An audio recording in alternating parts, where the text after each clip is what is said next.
शहीद पुलिस एहलकारों की नमाज जनाजा हसन स्क्वायर के करीब पुलिस हेडक्वार्टर में अदा की गई। वज़ीर आला, वज़ीर दाखिला, core commander Karachi, DG rangers और आईजी सिंध समेत मकतूलीन के लवाहिकीन शरीक हुए। शहीद एहलकारों को सलामी पेश की गई।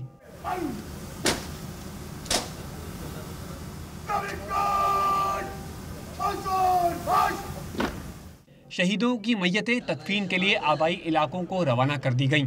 वज़ीर दाखिला सिंध सोहेल अनवर सियाल ने मीडिया से गुफ्तगू करते हुए कहा कि बचे कुचे दहशतगर्द छुप कर वार कर रहे हैं, वो कामयाब नहीं होंगे।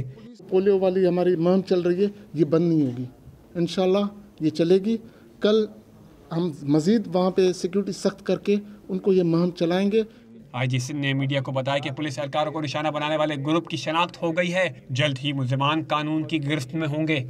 पुलिस ने ग्रुप जिसने ये एग्जीक्यूट किया है उसको आइडेंटिफाई कर लिया है कि कौन सा ग्रुप था, और हम इंशाल्लाह ताला उस ग्रुप तक बहुत जल्द पहुंच जाएंगे। वज़ीर दाखिला सिंध ने सवालात के जवाब देते हुए कहा कि पुलिस एहलकारों को जदीद हथियारों से लैस करने के लिए मुस्तकिल काम किया जा रहा है।